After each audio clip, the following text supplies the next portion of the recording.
Sveiki visi, čia podcastas Nesveikas. Sveiki. Grįžome kartu su Simonu su sekančia tema.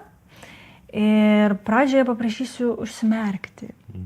Užsimerkime, atsipalaiduokime ir įsivaizduokime, kad kalbame su savo draugu ar antrąja pusė ir matome, kad jisai sėdi telefone ir tik porą kartų linksi jums ir visai jūsų iš tikrųjų neklauso. Koks jausmas kyla? Arba antrą situaciją įsivaizduokime. Gulime vakare namie ant sofos ir visas kambarys užsiplėskia mėlyna šviesa. Sukyla dopaminas, nerimas, pasižiūrim į telefoną ir matome, kad žmogus palaikino jūsų nuotrauką, tačiau tas žmogus jau 3 dienas jums neatrašo. Jis jūs užgaustino. Ir dabar pradedame suktis tarsi orbitoje ir nesuprantame, kas per santykį su tuo žmogum, kuris atrodo dalyvauja, bet kartu ir su jumis nebekomunikuoja. Taigi galime baigti šią meditaciją įsivaizdavimo. Šiandienos epizode mes kalbėsime apie skaitmeninę aplinką ir kaip jinai mus veikia santykiuose, kaip veikia mūsų prisirišimo tipus ir nesistengsime moralizuoti apie technologijas, kad mums reikia detokso nuo telefonų, o kaip tik kalbėsime apie tai, kiek sveika yra naudotis tom skaitmeniniam priemonėm, kokia yra nauda, kokia žala. Taip pat santykiuose, kiek jos mus suartina, o galbūt atitolina. Aptarsime ir tai. Tai vat, galėsime pradėti, ar ne, Simonai? Galime pradėti. Aš tai visai norėčiau pradėti nuo filosofijos. Ir aš ateinu į šitą podcastą labiau su savo ne psichologiniu, ko gero, fonu, literatūriniu ir filosofiniu. Ir paminėti vieną pavardę, kuri man labai didelį įspūdį yra palikus, kalbant apie technologijas ir kaip jos paveikia, kokia jų raida buvo 20 amžiui. Tai yra toks Marshallas McLuhanas. Ir viena iš jo minčių, kuri man taps ko gero ir šitos diskusijos fonu, tai yra, kad medijos yra mūsų pratesimai.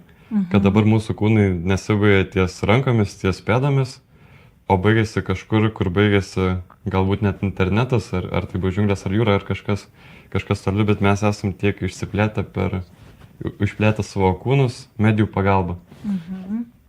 Ir prarandam savo ašį. Jo. Jeigu šitą mintį papasakant, tai čia mane irgi labai sužavėjo, kad įsivaizduojant mūsų kūnus, kur yra mūsų sudurkintas centras kažkoks, tai ištiesiam 2 rankas. Jeigu 2 rankas turim, gal nesažinė, kas neturi, bet galim įsivaizduoti. Ir ieškom, kur tarp jų yra centras. Tai centras yra kažkur čia.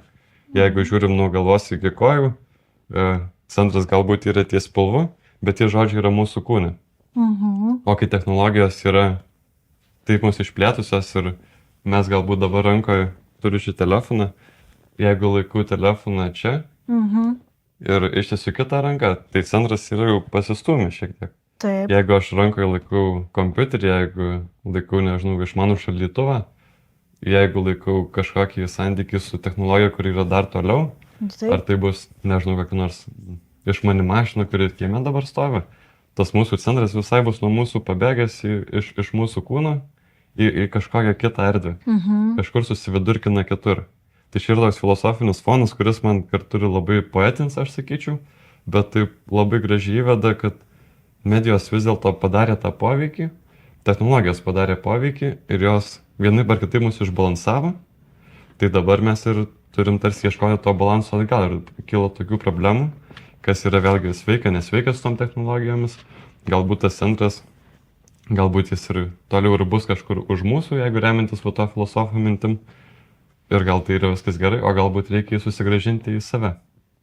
Jo, iš tikrųjų labai, labai graži mintis ir konceptas visas šitas, nes liečiant mūsų dėmesį, mūsų kokiam taške yra mūsų tas dėmesys, ar jisai yra mumyse, mūsų toj kūniškoje šį, ar tas dėmesys yra kažkur, kur už 5 metrų vat, mano pačios telefonas padėtas, girdėjau suvibravo ir iš karto taip dėmesys nukrypsta į tenai. Tai labai lengva įsivaizduoti.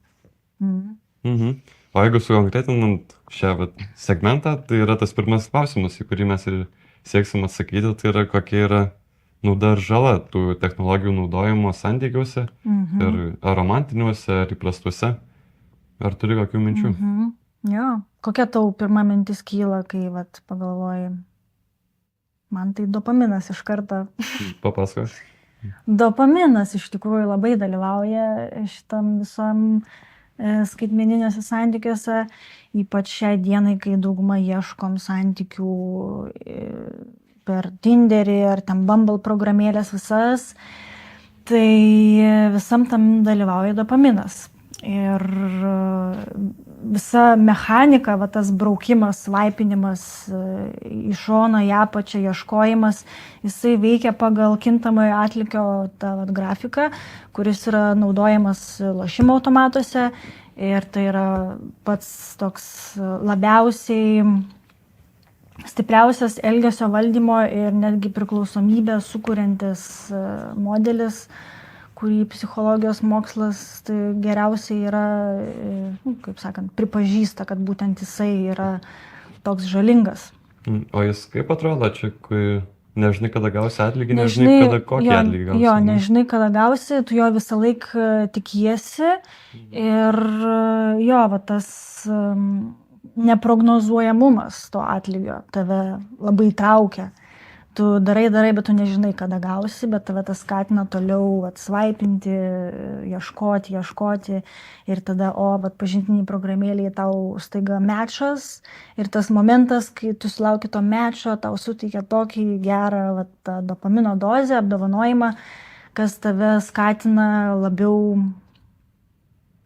visada ieškoti to jausmo. Ir kokia žala yra. Tai kad dalyvaujant dopaminui yra sunku kurti tą gilesnį ryšį, o gilesnis ryšys jisai yra skatinamas, kai jau mumyse reguliuoja viską oksitocinas hormonas, kuris tą ryšį skatina kurti, o kai dominuoja dopaminas, tai tiesiog pastoviai ieškom ir pastoviai tikimės, kad gal kažką geriau rasim. Tai, sakyčiau, labai didelė žala, ypač liečiant tą apie priklausomybę, nes, manau, įsuka gana giliai. Man tai pasakoja apie tą pradžią santykių ir aš ir pats praėjęs ir Tinderius, ir Bumble, ir kitokių programėlių ir tai visai artimai skamba. Bet kokia mintis man kilo apie tą santykį, kuris galbūt jau išsivystęs, kuris yra stipresnis, kai tai nėra etapas, kai tu dar tik tais ieškaisi, kai žiūri,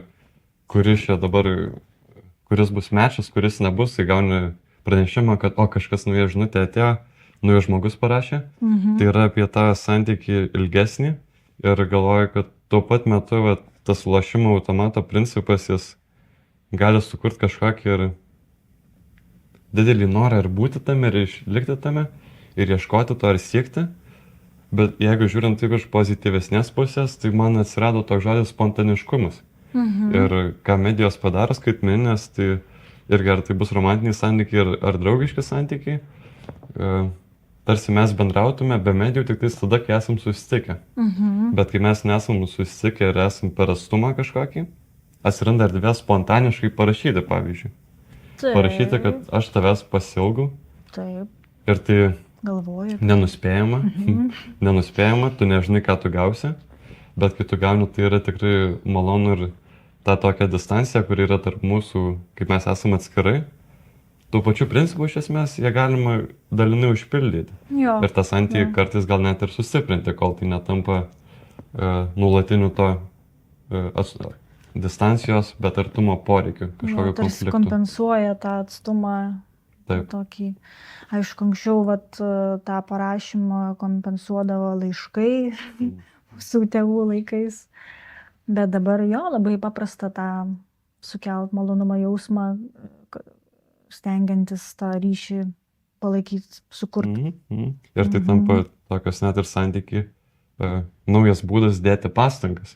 Ne tik tais show upint, kaip čia lietuviškai, nežinau, ateiti su savim, būti įsitraukusiam, bet tam santykiai išlikti tam tikrą prasme aktyviai, nors net jeigu nesi šalia, ir už santykių, už susitikimo ribų. O kitas dalykas, kuris man taip irgi suskambėjo apie tą deitinimo kultūrą, kad, tarkim, programėlėse skaitmeninėje erdvėje mes pateikėme tą tokį ir skaitmeninį aš. Mes jį kažkaip sukuruojame, suredaguojame ir... Tarsi nauja persona kažkokia. Taip, ir ta persona yra tokia, ne kokia galbūt tu visada esi iš tiesų, bet kokia tu norėtum būti. Ir kokia tu norėtum būti kažkam kitam. Ir dar labai tikslingai, kad tu gautum kažkokį, pavyzdžiui, programėlių atveju susipažinimo, nuo tą romantinį aspektą. Tai gali būti ir, nežinau, iš tokių populiaresnių jau kelių ar melavimas apie ūgį, galbūt vaikinui, arba, nežinau, hobi kokį nors. Apgaulė. Taip, ar redagavimas, ar kampai kažkokie kitokie, ar galbūt, nežinau, viena kelionė per gyvenimą, bet toj kelionė 100 nuotraukų ir tada visas tavo profilis yra apie tai, kaip tu esi labai keliaujantis žmogus. Taip. Ir tai ne visada yra tiesa. Taip, tikrai taip. Jo, ir aišku, netgi tas didelis dėmesio skirimas savo versijai tai skaitmeniniai erdvėje, manau, dar kelia labai didelį nuovargį. Ir netgi mokslas irgi mini tą Gen Z ypatingai kartai, kad yra didelis tas dating fatigue, toks nuovargis, kai tu tiek turi save daug reprezentuoti toj skaitmeniniai erdvėje. Kaip paprastai sakant, realybėj tu būni toks, koks būni ir viskas. O skaitmeninėje erdvėje tu aš net save prisimenu paauglystėje, kaip man svarbu būdavo estetiškai pateikti nuotrauką, estetiškai pateikti visą vaizdą savo Instagramo, tarkim, profilio. Ir aš tiek daug dėmesio tam skirdavau, ten kokią nuotrauką ištrinė, jeigu jinai nesiderina prie bendro vaizdo. Toks labai... Kiek tu energijos tam skiri ir kiek tai gali tave varginti. Ir man visai įdomu matyti, kad tas new hip, kažkoks ir naujas hipsteriškumas ar kas yra, tampa vertybė, kad tu esi be nuotraukos, savo profilį turi mažai sekėjų, mažai žmonių sekė ir ten apskritai yra tiesiog mažai. Ir tai bent jau man, nežinau kaip kitiem, bet sukuria tokį įspūdį, kad čia yra toks žmogus, kuris neprojektuoja savęs į skaitmeninę erdvę, jis palieka tą autentiškumą, kurį turi gyvam bendravimui. Bet įdomu, kodėl jis ten yra. Toksai užsislaptinis, gal tiesiog jam patinka ne save rodyti, bet kitus gal tiesiog stebėti. Gali būt. Įdomu. Jo. Ir apie tą pastovų svaipinimą, tai žmogus pradeda žiūrėti į kitus tarsi į prekę kokią, žinai, ieškai ką nusipirkti.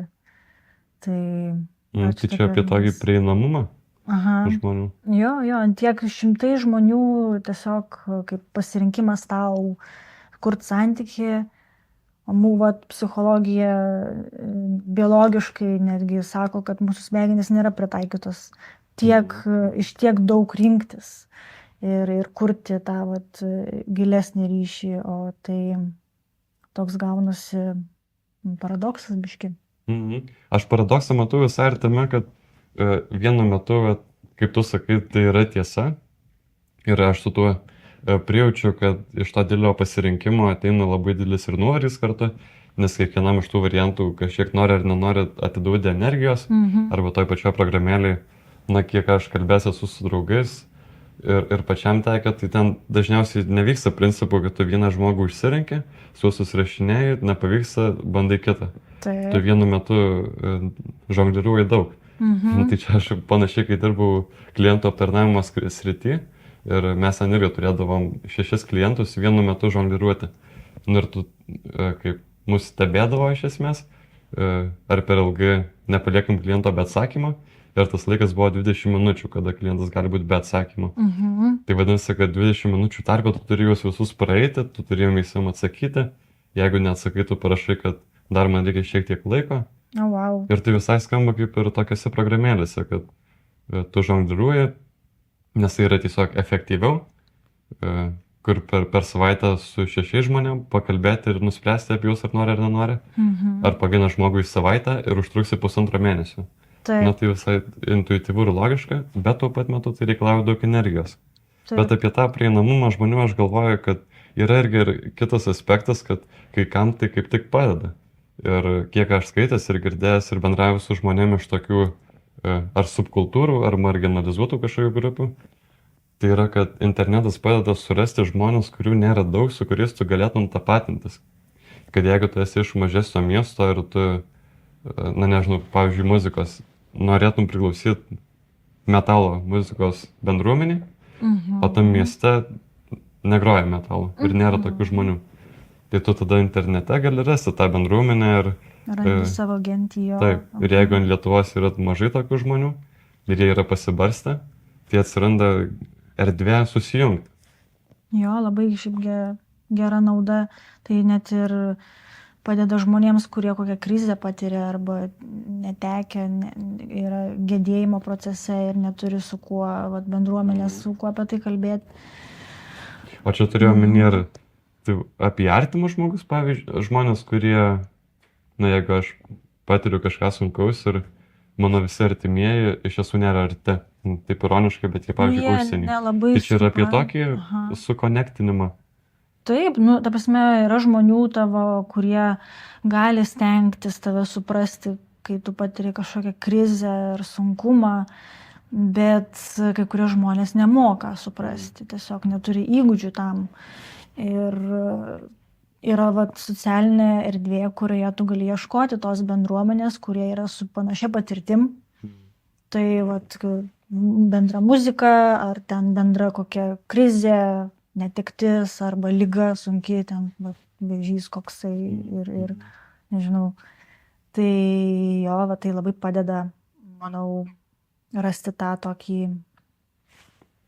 bendrumą, ne vienišumą. Aš čia galvoju, kaip kokios nors bendruomenės yra gyvos, ar tai kas pirmą ateina, tai kokie nors anoniminiai alkoholikai, arba galbūt reabilitacija narkomanam. Tai yra perkeliama į tą skaitminę erdvę. Ir ko gero yra tas, kad kai tu neturi gyvai ateiti, kad įsitrauktum, tai gali būti net ir drąsiau įsitraukti. Ir tada skaitminė erdvė užtikrina tokį, kad tu vis tiek turi erdvę. Taip. Arba galbūt tu neturi galimybių nuvažiuoti kažkur, bet tu įsitrauki taip, kaip tau pavyksta. Tikrai taip. Jo, pagalba tiesiog gali gelbėti labai tą technologiją. Ir ta pati vat, jaunimo emocinės paramos linija, skambučiai, čatas. Skaitmeninis irgi erdvė. Taip, Jo. taip. Ir labai pasitarnauja mūsų visuomeniai. Taip, tai maždaug vat, bandom kalbėtis apie tą žalą ir naudą. Tikiu, tikrai galima rasti daugiau ten tų žalų naudų, bet labai įdomu prieiti prie temos, kiek santykiuose priartina ir ar kiek kaip tik patolina mus. Tai turi kažkokių minčių? Aš taip pagalvojau, kad tokia labai natūraliai ir išplaukianti tema, nes mes kai dabar ir kalbėjom, tai mes nemažai ir kalbėjom apie tą artumą tolumą, kad tas distancijos matmuo, Taip. kalbant apie skaitmeninės technologijas, tikrai jis visada yra. Nes yra arba hyperconnectivity, lietuviškai hiper sujungimas koks nors. Tai va tas pats yra apie McLuhaną. Vėl pagykinsiu, kad jis buvo vienas pirmųjų tokių, kur jis kalbėjo labai įdomus terminas apie globalų kaimą, nes jeigu gerai pamenu, tai kaimas yra tokia bendruomenė, kurie yra labai visi tarpusavį susiję. Arba bent jau aš taip interpretuoju jo tą savoką. Kad tu išeini kaimai į lauką, tu sveikinėsi su visais, nes tu žinai visų pavardės. Ir tas globalus kaimas, man tai taip ir skamba kaip įvaizdis, kad tas pats sujungimas, jis padidėjus visam pasauliu, kaip pasakyti, didmiestį jis vis tiek išliko, tik tai jis išliko ne per tai, kad tu dabar eini ir žinai kiekvieno pavardę žmogaus einančio, bet tai, kad tu pamatęs veidą, praleidęs pusvalandį internete, Facebook'e, tu gali tą žmogų surasti, vis tiek esi sujungtas kažkaip. Aha, jo, lengvesnė paieška. kad ir žmogus praėjęs pro tave ten kitam jau šalies gale, kitoje Jo. šalies gale. Nu, gal reikia žinoti bent kažkiek informacijos. Jo, Pagal jo, veidą bet dar nerasi, bet įmanoma jo. atkapstyti su dideliu Žinai, noru kur surasti studijuoji, žinai, kur žmogų. mokosi dirba, Taip, taip. žinai pareigas, LinkedInas, 500 connectionų, Facebookas 1000 draugų, Taip. 3 žmonės O, taip. grandinėlė randi. Taip, ir kai va realybėje nebūtų įmanoma palaikyti ryšio su tiek ten tūkstančiai žmonių, o socialinė medija tai padeda tuos ryšius išlaikyti ten su klasiokais, su bendradarbiais, ten giminėm, su draugais ten vaikystės, kur atrodo jau nelabai realiai įmanoma tą santykį palaikyti, bet skaitmeninė erdvėje labai pasiseka. Ir net 1000 nereikia, tokiai temai galima paimti ir 2 žmonės, kurie yra skirtingose šalyse, pavyzdžiui, bet kurie nusprendė ir laiko ir dirba ties santykiais romantiniais. Jeigu tai yra su įsipareigojimu, ir tai tampa tiesiog long distance relationship, kuris fiziškai yra toli, bet tų technologijų pagalba jis yra priartinamas. Ir tas atstumas jis tiesiog sumažėja. Taip, kaip socialinė psichologija sako, kad tam ryšiui kokybiškam palaikyti būtinas tas artumas, vienas su kitu buvimas kuo ilgiau ir kuo dažniau, bet kartais taip nesigauna, o tu taip nori tą ryšį turėti. Tai technologija, kažkas norėjo apsilankyti. O technologija, jinai padeda kompensuoti tą atstumą. Tai aš savo aplinkoje turiu žmonių šeimoje, kurie per long distance turi santykius ir iš tikrųjų padeda. Žmonės matosi gal porą kartų į mėnesį, anksčiau gal net ir vieną kartą į mėnesį, kai vienas čia Lietuvoje, kitas Olandijoje žmogus. Ir aš kiek kalbuosi su jais ir jie sako, kad aš net neįsivaizduoju, kaip būtų įmanoma palaikyti tą santykį, jeigu nedalyvautų tame skaitmeninėje erdvėje ir jie negalėtų ir susiskambinti, pasikalbėti ir susirašyti dienos eigoje viens kitą, patikrinti apie viens kitą. Tai iš tikrųjų padeda tą palaikyti ryšį ir intimumą gal netgi. Aš dabar sekantis dalykas, kurį noriu pasakyti, yra apie seksualinius santykius, kurie persikelia. Tai aš tikiuosi nesijaus labai asmeniškai po šeimos pavyzdžio, bet tiesiog taip irgi kita tose per distanciją santykiuose yra tema, kaip su seksualumu, nes fiziškai to negali nei mylėtis, negali nei bučiuotis, apsikabinti negali. Taip. Vadinasi, turi ieškoti kažkokių kitų priemonių. Ir ką aš skaičiau ruošdamasis. Fantazija lieka. Su fantazija sužaidė per, pavyzdžiui, tą sekstinimą, kada yra vienas kanalas kažkoks žinutės ir ta fantazija gali taip įsiaurinti, užpildydama tą informaciją, kai ten būna įsivaizduok, kad kažką. Ir tai yra tam tikra romantikos tokio fizinio artumo, bet skaitmeninėje erdvėje forma.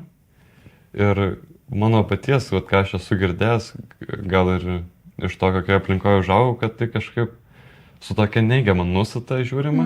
Nešvaru. Taip, ir kažkaip gal net ištvirkėliška, kažkas, ko nereikėtų daryti.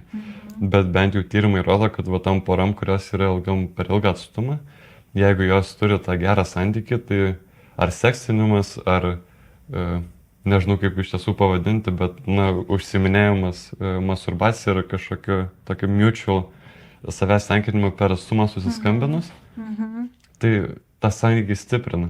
Ir tai iš tiesų tampa tikrai veikiančia priemonė, kaip patirti tą seksualinį intimumą, ne tik emocinį, būnant per atstumą.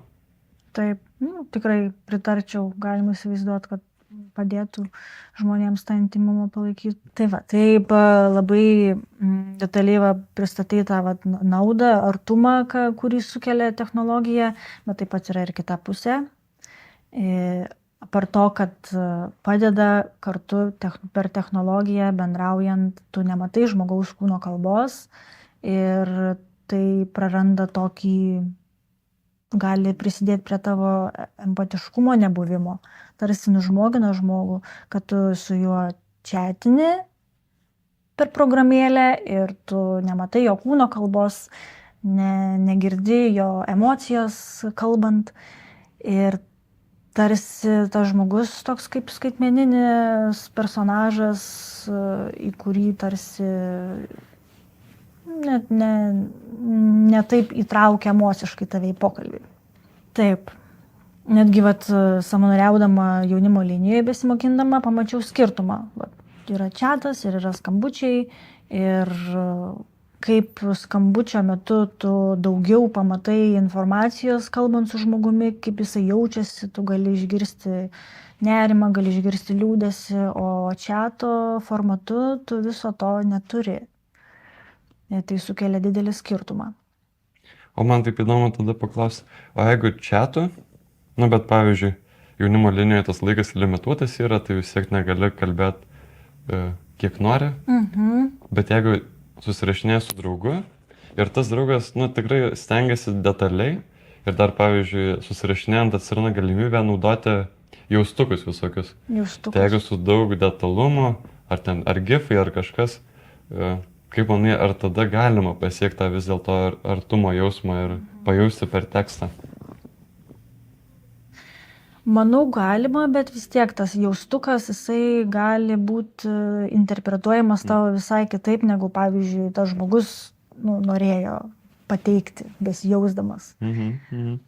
Tai gali skirtis. Aišku, padeda tai interpretacijai kurtis, kaip žmogus jaučiasi rašant, nes jeigu jisai parašytų visai be jokių jaustukų, tai netgi interpretuojam, kad čia šaltai bendrauja, čia kažkas negerai jau. Arba šaltai bendrauja, arba 60 metų plus. Arba taip. Ne, gal su jais būna, kad arba nieko, arba labai nieko, arba jau perteklius jo. O kitas dar klausimas, irgi, dar mes dabar nesam taip amžiuje, tame amžiuje galima, gal taip sakyti, bet taip po truputį ateina, tai yra virtuali realybė. Ir skambučių mes nematom, nebent tai vaizdo skambutis, bet irgi plokščiame ekrane nematom. Susirašinėjimų tikrai nematom. Nežinau, kas dar yra, ko gero skambutis, susirašinėjimas, laiškai asinchroninis gali būti, tai irgi nematom. Bet virtuali realybė suteikia mums galimybę matyti ir, nežinau, jeigu į kažkokią aplinką nuėjus, žaidimo aplinką turiu omeny, kažkas ten Amerikoje užsidės, aš čia Lietuvoje, ir mes galbūt net ir matysim dabar vienas kito kūnus. Kaip manai, ar tai ta informacija papildoma, kurios įprastai trūksta žinutėse, padarys taip, kad iš tiesų vėlgi nebetolina, o priartina? Šitas variantas tikrai, būtų. Aš nežinau, ar dabar galim taip fiziškai matyti vienas kitą su virtualiais akiniais ar ne. Aš kiek esu matęs, bet matęs iš Instagramo reelsų, nedariau kažkokių paieškų. Yra beros kostiumai, kurie tada skanuoja kūną, arba galima taškus užsidėti, žalius ar kažkokios spalvos, ir tada su kamerai tiesiog fiksuoja, kur tavo rankos, ir jas gali suprojektuoti. Bet man atrodo, gal koks dažniausias tai yra avataras vis tiek, kad tai yra ne tavo tikrasis kūnas, o kažkoks veikėjas, kurį tu pasirinki, kurį tu vėlgi... Netgi šitaip. Tai nebūtinai žmogus, tai gali būti gyvūnas, ar ko tu nori, tikrai, jeigu žaidimas koks nors. Ko tu nori būti, visiškai nauja atskira persona. Tai šitaip. Jo, labai įdomus konceptas, kuris suartintų, tik aš įsivaizduoju, kad turėtų būti brangu ir nelabai praktiška. Ne visi gali tą, kaip sakant, prie to prieiti. Bet galvojant apie tai, jeigu tiek daug opcijų yra bendrauti per skaitmeninę erdvę, tai kas belieka bendravimui gyvai. Tai toks gaunasi kaip socialinė atrofija. Atrofuojasi žmonės, nes atrodo viskas pasidaro taip lengva.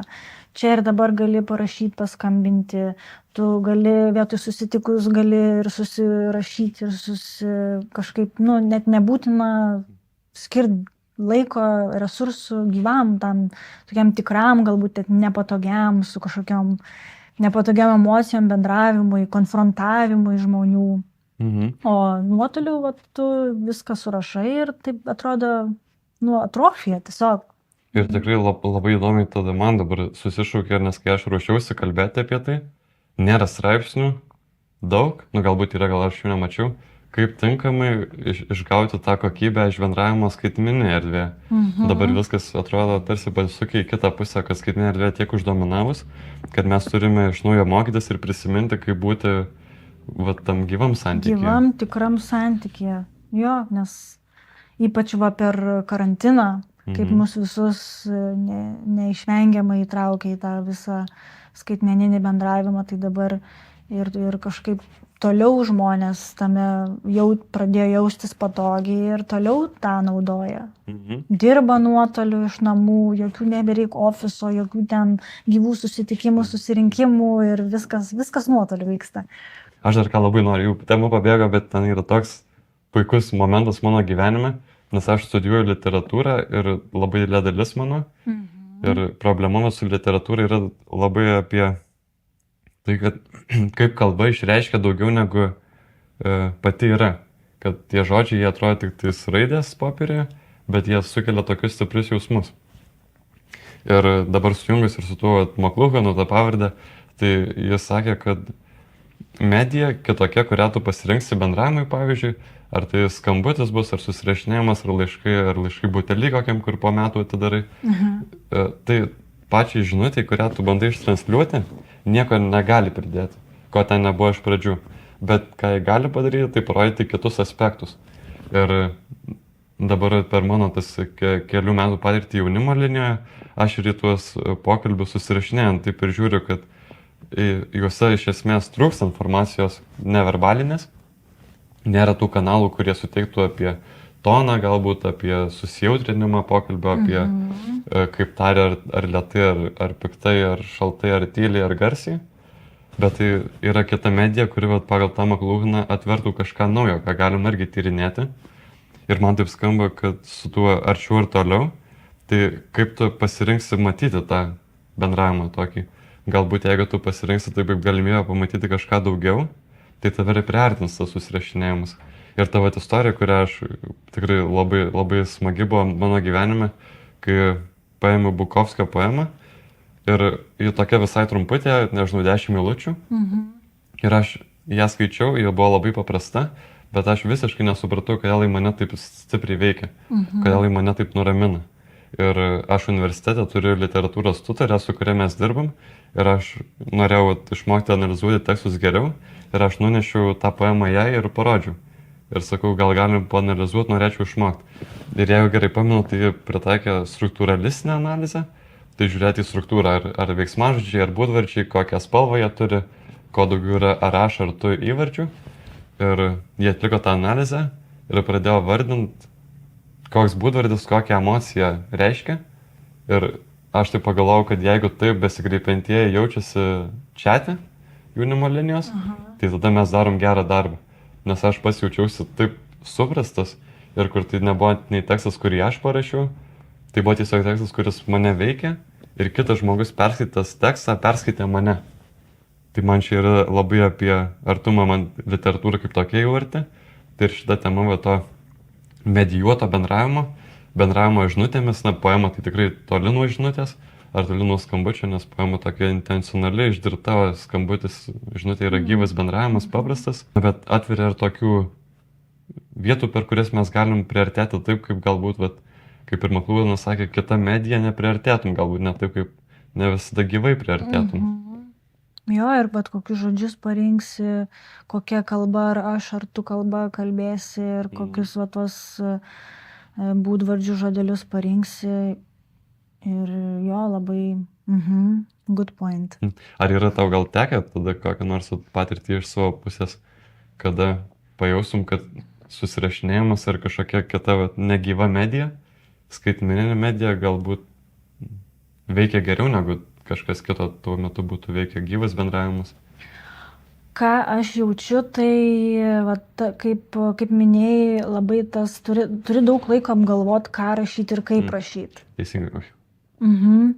Ir tą aš tikrai savyje pastebiu, kažkaip gal net kartais per daug galvoju. Taip nori tobulai parašyti žinutę, kad jinai būtų tiesiog tobula ir kažkaip pasitarnautų kuo geriau žmogui. Jo, anksčiau būdavo man drąsiau bendrauti nuotoliu. kažkaip patogiau gal net. Tas gyvas bendravimas, aš jo privengdavau, jis man nepatogus buvo. Dabar gal kaip tik jis mane labiau intriguoja, smalsiau žiūriu į gyvą bendravimą. O skaitmeninė erdvėje bendravimas, toks vat, anksčiau taip būdavo, bet dabar labiau man kažkaip smalsiau yra gyvas bendravimas negu skaitmeninė erdvėje, taip pasakyčiau. O tai čia visai galime tada pajudėti ir į tą trečią mūsų esminį klausimą, kas kokį bendravimą renkasi ir kaip tas prieraišumas nulemia, kad ar tokį vienokį naudojimąsi technologijomis, ar kitokį. Nes apie smalsumą tą,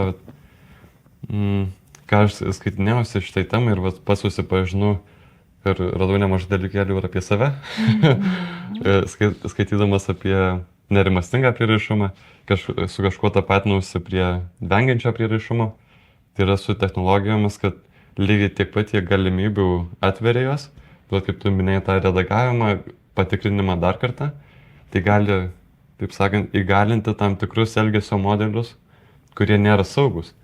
Ir gal pirmą tada reikėtų apsibrėžti prieš judant į šitą temą, kas yra tas, apie kurį mes ketinam kalbėti, nerimastingas ir, kaip pamiršau. Nerimastingas ir vengiantis. Vengiantis, teisingai. Ačiū. Aš galėčiau gal apie vengiantį pakalbėti, kažkaip man drąsiau apie jį kalbėti, nes ir patys daugiau savęs matau tame. Nors sakyčiau, abu dalyvauja. Tarkim, vengiantis yra žmogus, kuriam yra sudėtinga eiti į konfrontacijas, su nepatogių situacijų bendraujant. Jam yra sunku emociškai įsitraukti labiau, jam reikia daugiau laiko ir daugiau atstumo galbūt. Nežinau, gal gali papildyti dar. Aš galvoju nebent aspektų jau apie tas pačias technologijas, kad kaip jos įgalina. Kartu su technologijomis automatiškai ateina distancija. Ji ten yra. Nes yra aš, yra technologija ir tada esi tu. Nėra aš ir tu. Yra tas mediavimas kažkoks tiltas. Technologija, jo, tarsi kaip trečias asmuo. Tai nenori sukuria tą atstumą, kurio, kaip ir sakytas, vengiantį prieraišumą turintis, jo, norėtų. Tikrai taip. Ir ta visa situacija, pavyzdžiui, labai yra įdomus dalykas fubingas. Tokį naują terminą suradau besidomint psichologijoje. Tai yra miksas nuo žodžio phone ir snubbing ignoravimas. Ir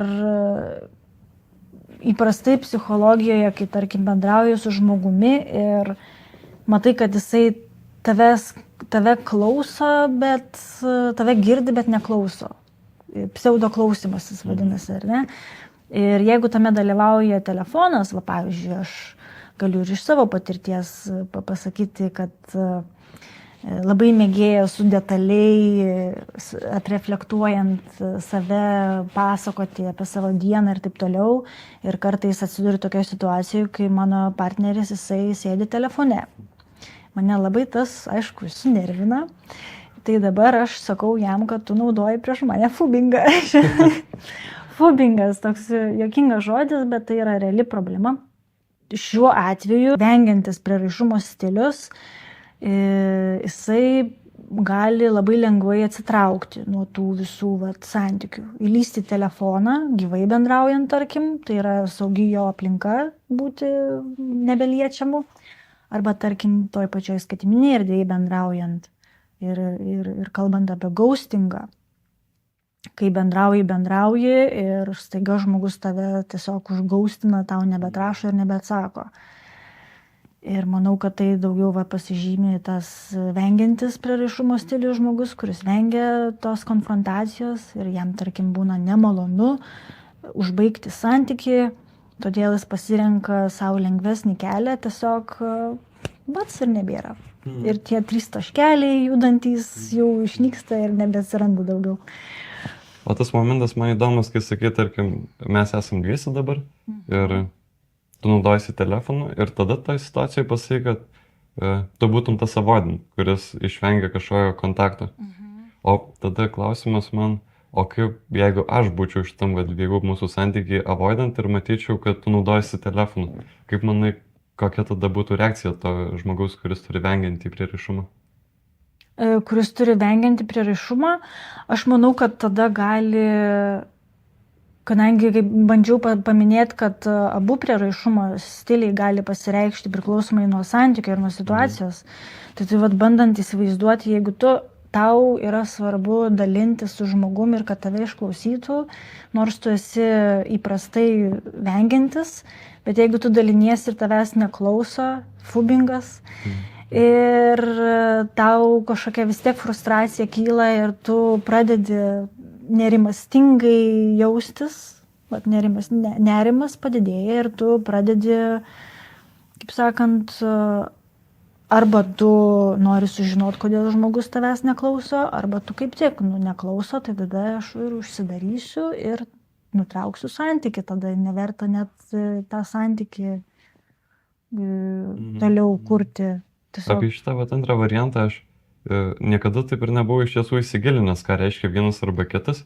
Ir mane labai nustebino apibrėžimas, kokį pateikė mokslininkai vienam straipsnį, kuris ko gero yra dažnas, tiesiog nustebino manęs, jis man pirmą kartą nuskambėjo.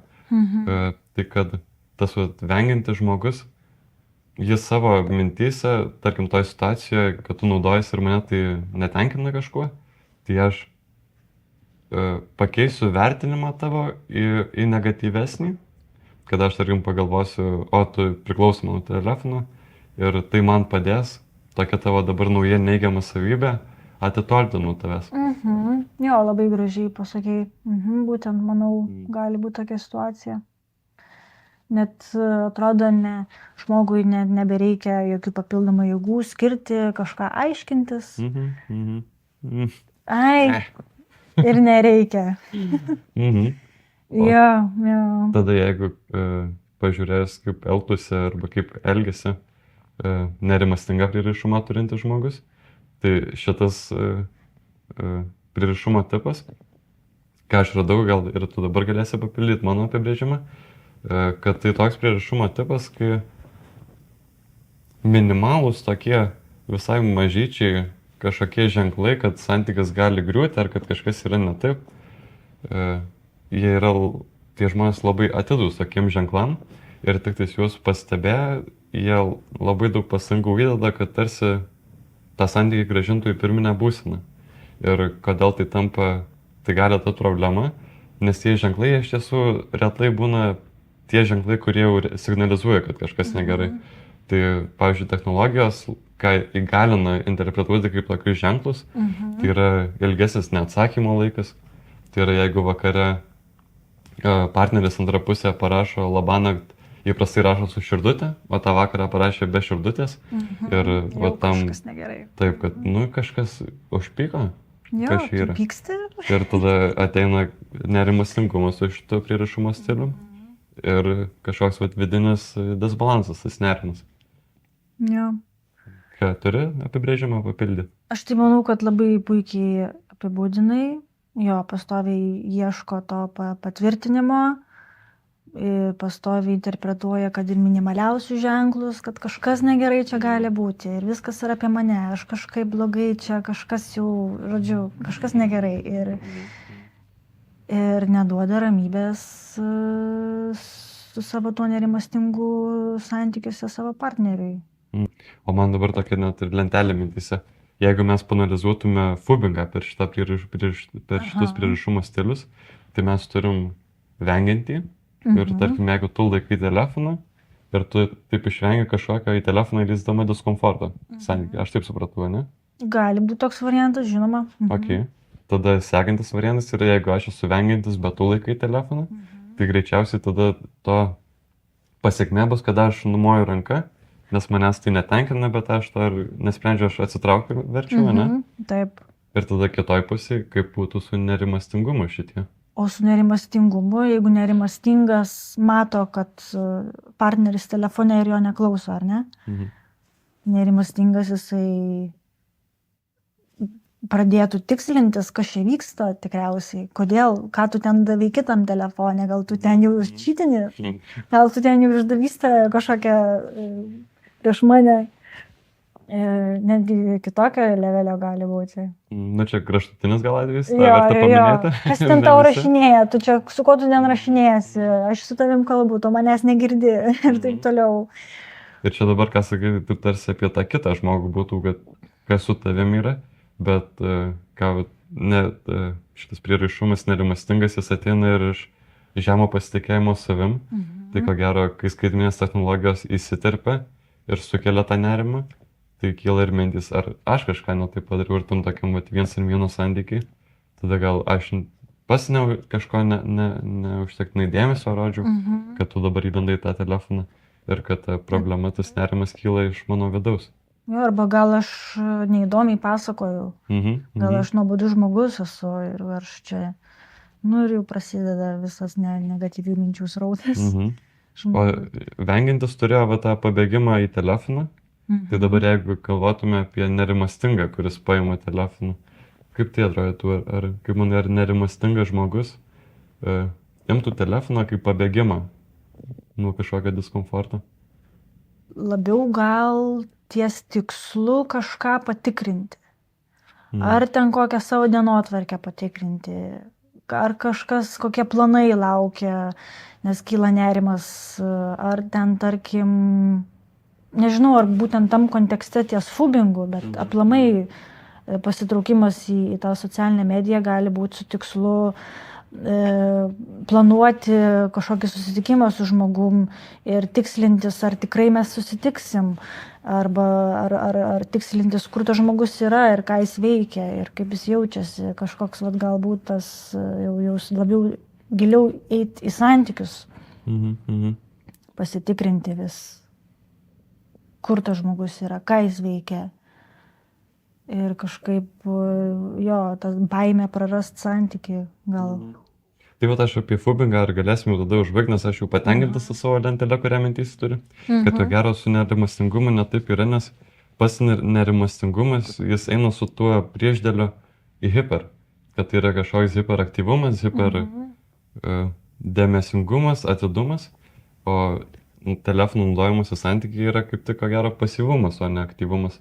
Tai nerimastingas žmogus, kažin ar jis turėtų priežastį iš savo to nerimo jaučiamo paimti telefoną, kai yra su kitu žmogum. Matyt, kad nelabai. Bet kaip tai galim tada pajudėti, kaip tas nerimastingas žmogus elgiasi nesantykiai gyvam. Ir kaip ir vengiantis žmogus, tarp kitko, elgiasi santykiai skaitmenėje kažkokioje erdvėje. Vengiantis, ar ne? Tai skaitmeninėje erdvėje vengiančiam prieraišumo tipui yra labai lengva nutraukti santykį be jokių ten įsipareigojimų, be jokių aiškinimų. Tiesiog gali išvengti konfrontacijos ir to žmogaus reakcijos. Nutrauki santykį, viskas. Taip pat psichologijoje dar yra terminas orbitingas. Orbiting. Tai yra situacija, kai tave užgaustina, tačiau vis tiek tas žmogus stebi tave, matai, tarkim, Instagrame, kad žiūri tavo stories, jisai laikina tavo fotkes ir tas toksai nepilnas ryšio nutraukimas. Ir tas įvyksta, tas disonansas smegenyse, atrodo kaip ir nutraukia su manim santykius, užgaustino, bet vis tiek dar manim domisi. Ir aišku, norisi pateisinti tokį elgesį ir gal atrodo vis tiek, gal toliau tas žmogus manim domisi, vadinasi, aš jam gal toliau patinku. Gal čia visgi yra viskas gerai ir gal aš čia per daug galvoju, kad čia jis mane atrašo. Tokia nežinomybė. Tai vengiantis prieraišumo tipas, manau, ir pasižymi tuo tokiu ir gaustinimu, ir orbitingu. Ir labai lengva, sakyčiau, ta skaitmeninė erdvė, kai tu žmogaus gyvai nematai, tiesiog taip paprastai nutraukti santykį. Paprasta. Tai pasakoju ir aš visai džiaugiuosi, nes iš savo patirties su žmonėmis, su kuriais norėjau tą santykį nutraukti, man kažkaip natūraliai visai atėjo, kad man logiška, kad aš tada nutrauksiu ir Instagram'e tą santykį.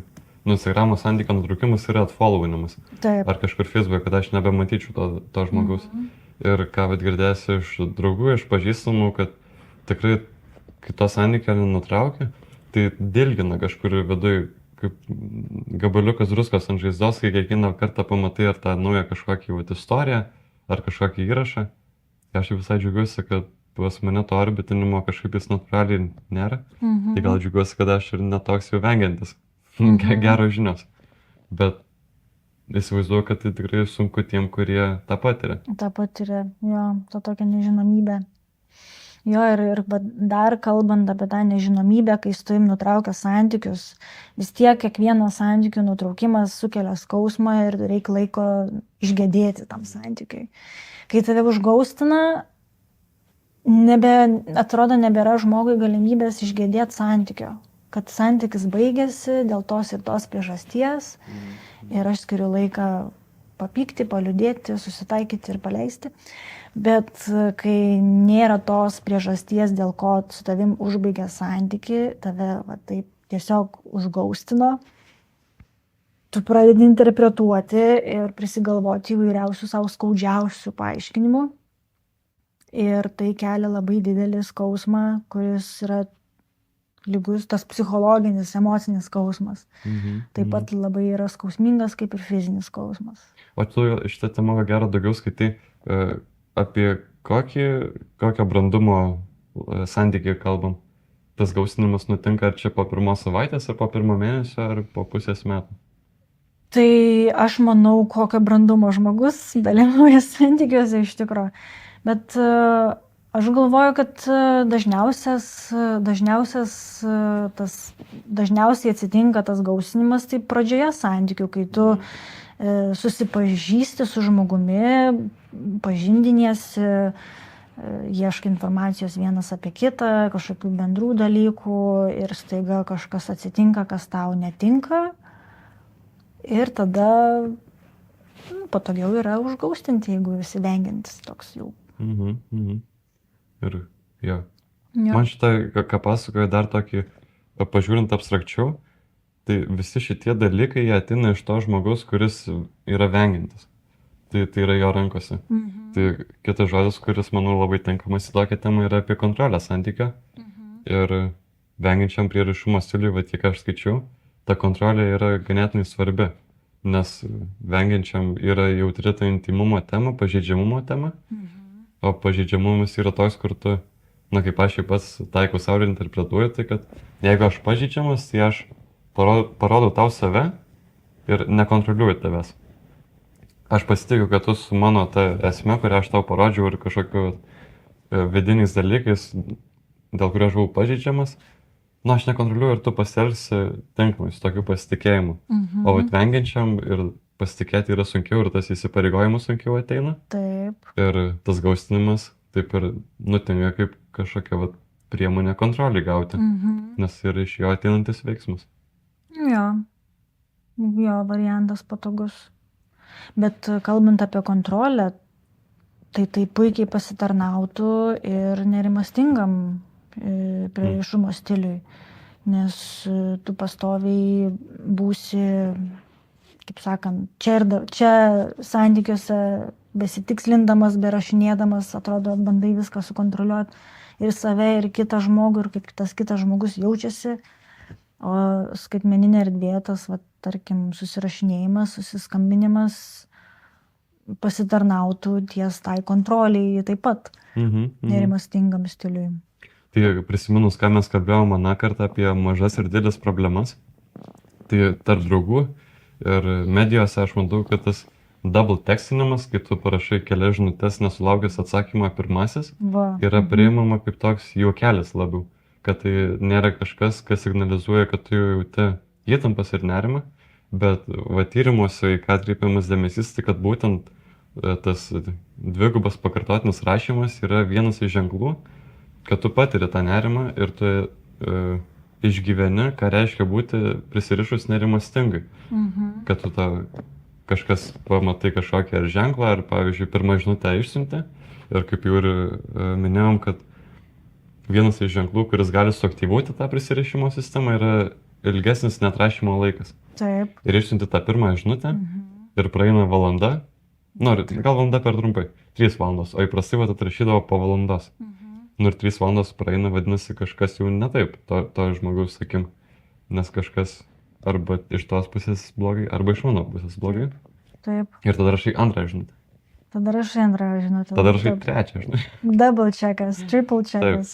Ir tos, gal paminėjau tą mūsų prieš tai buvusį pokalbį, nes galbūt ir medijos pateikia taip kaip kažkokią mažą problemą, kad tai yra juokelis, kad tai yra kažkas kvailo, bet tai tikrai kelia diskomfortą. Ir tai yra apie pasitikėjimą, tai yra apie nerimastingumą, ir tai problema. Jo, problema.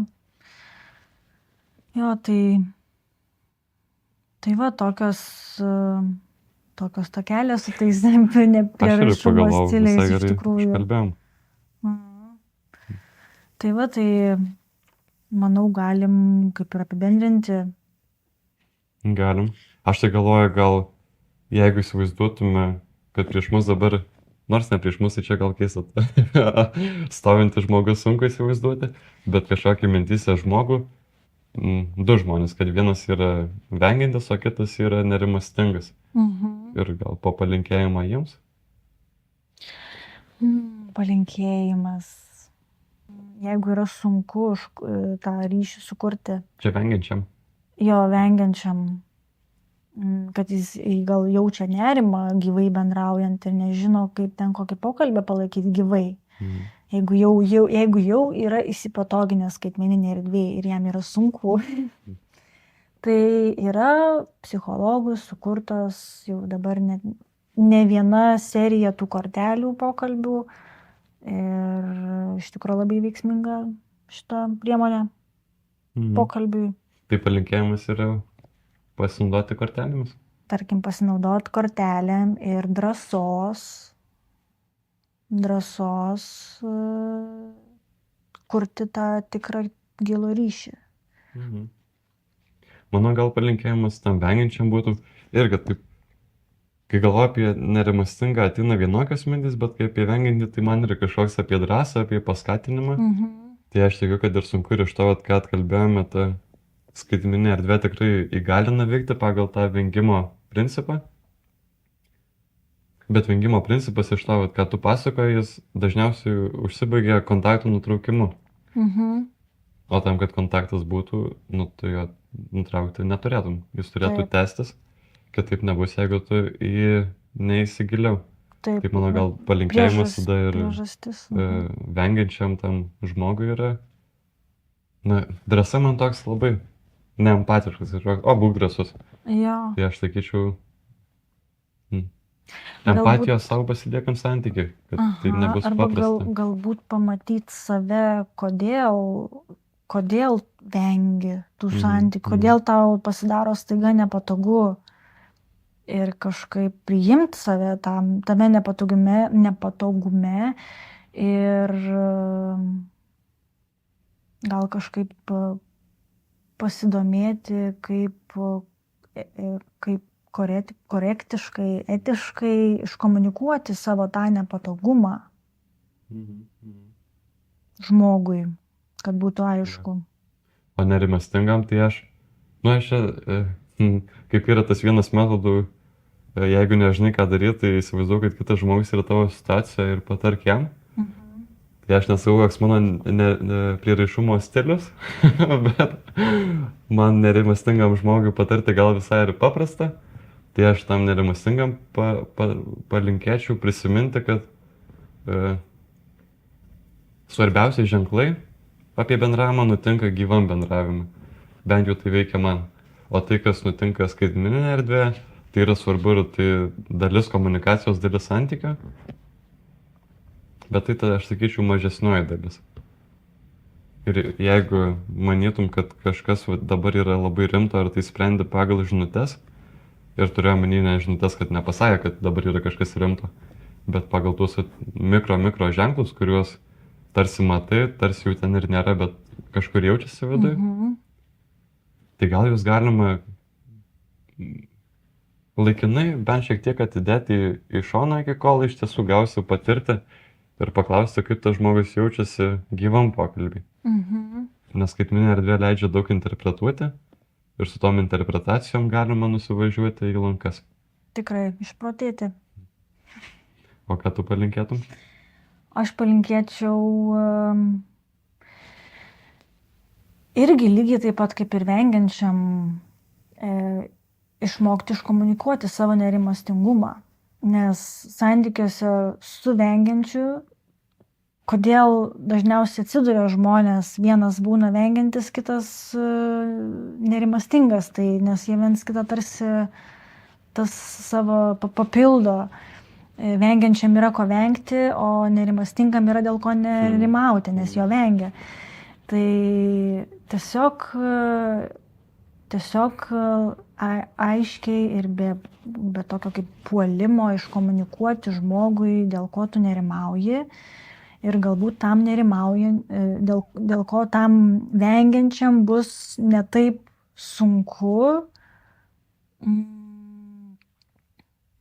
ne taip gal apkraus jį emociškai tai, kad tau yra nepatogu, kai yra aiškiai iškomunikuojama. Kažkaip taip. Tai komunikacija iš tikrųjų, tokia nuoširdi komunikacija apie save, apie tai, kaip mes jaučiamės, kad žmogus tiesiog suprastų, o ne tiesiog tavęs vengtų dėl to, kad jam yra nepatogu, arba nerimastingai kabinėtųsi, nes jam yra neramu. Kažkaip šitaip sakyčiau. Tokie gražus palinkėjimai. O jums geros dienos ar vakaro. Iki. Iki.